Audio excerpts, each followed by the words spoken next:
Hello, welcome to Shad Life. Well, I apologize for not getting more riding vids out there, but my back is still healing and I'm just taking my time to heal it properly.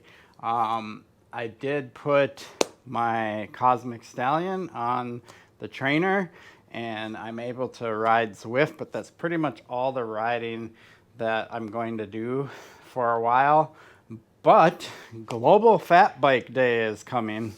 So that's why I have my fat bike in the stand. Just a quick little update for those of you that haven't been following my channel for over a year, right? This is my Salsa Mukluk. It's a carbon mukluk, carbon fork. I got this a little over a year ago, used. I believe it's a 2020 model, I want to say. And I've done some upgrades to it. It had an NX derailleur and stuff on it, so I upgraded to GX mechanical.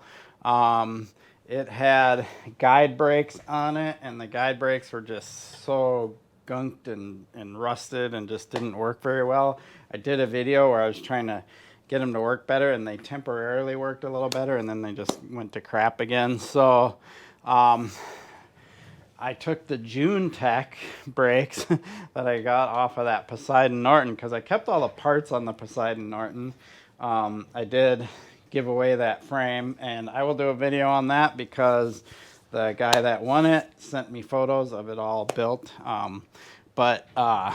Yeah, I have the June Tech brakes. So these are hydraulic at the caliper, but cable actuated. So they're like a hybrid brake. And I figured this would be a good application because I didn't feel like the June Tech brakes worked good enough for like the mountain biking I do. But for fat biking, they should work good enough because I'm in the snow most of the time or on slippery conditions, and I don't need brakes to work super, super good in those situations. I kind of actually like them to be a little dumbed down. So I'm really hoping these brakes work out, and I like the simplicity of having the mechanical brakes. So that's the update on this bike. So, oh, and I put a dropper post on it because when I got it, it didn't have a dropper post. But that's like kind of mandatory for me. I can't ride a mountain bike without a dropper post anymore. So there you have it. That's my Mukluk Global Fat Bike Days coming on December 2nd.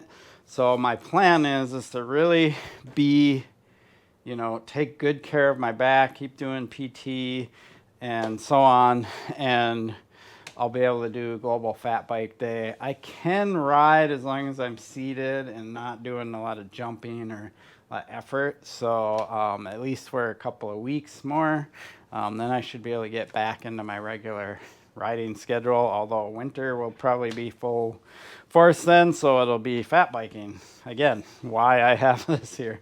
Couple of things I want to add here about this bike is I want to try some different options. So over here, I have a pair of 27.5 by 4.0 tires and wheels. These are 26 by 4.8 with the Surly Bud and Lose on there. The problem with these tires is they're pretty old. I actually got these tires off of a ice cream truck from like 2014 or something like that, and so these are tubeless, so I can't go tubeless with this set of Bud and Lose. If I got a new pair I could, but this is tubeless compatible, and as a matter of fact this is already set up tubeless. So I want to try these on this bike. I know they'll fit because they say they'll fit, right? We should have plenty of clearance in there. And just kind of compare the difference between 27.5 by 4.0 to 26 by 4.8. Bigger volume tire, smaller diameter, smaller volume tire, bigger diameter. And what they say is because of the bigger diameter, you still get roughly the same amount of float and contact patch. Hard to believe. I mean, look at these things, are huge. But as long as it's close, it'll be interesting to try it out. But these should just fit right on there. So we'll give that a try and then and see how they fit and see how they look. And then talk about my other option. Okay, so now I've switched to the 27.5 wheels. So it's 27.5 by 4.0 tires. So it's a smaller volume tire, smaller width tire, but on a bigger rim. Let's just check the clearances and how much room I have on the frame here. I'm pretty impressed with how much room I have. With the front, you can definitely see there's more than enough room with the 27.5 by 4.0. I almost feel like you could fit a 4.5 on there. That'd be kind of cool. You could almost do like a mini mullet setup. We'll look at the back. So I do not think there's enough room for a 4.5, at least not on a 27.5 rim. So yeah, pretty tight. But yeah, like a mini mullet setup, have a 4.5 on the front and a 4.0 on the rear. Who knows, right? I mean, it might be one of those things I can experiment with at some point. So that's cool. Plenty of room up front. I might actually try that 4.5 experiment. So find a tire, if you know Trek Farley's, they come with 27.5 by 4.5 wheels and tires. So I might be able to find a 4.5 tire to try on the front. Don't feel like I have enough room on the rear. You definitely don't want to get it super close to the frame. Things flex and stuff like that. So on any bike that you have, if your tire is super close, things flex. And I do know on my Jaffe, I have my wheel moved as far forward as I can possibly move it. And every once in a while, a rock will get in the tire and I'll hear the rock go through because it doesn't have enough clearance from the frame. So you just do not want to cram it super tight. So I probably won't go any bigger than a 4.0 on the rear, but I might experiment with a 4.5 on the front. I have three options. So I have the 26-inch by 4.8 Bud and Lou tires, right? And wheels. And I have these, which came with this bike when I got this bike. So super cool. These are also 26 inches by 4.6. Well, there's so many numbers in this video. But these have studs.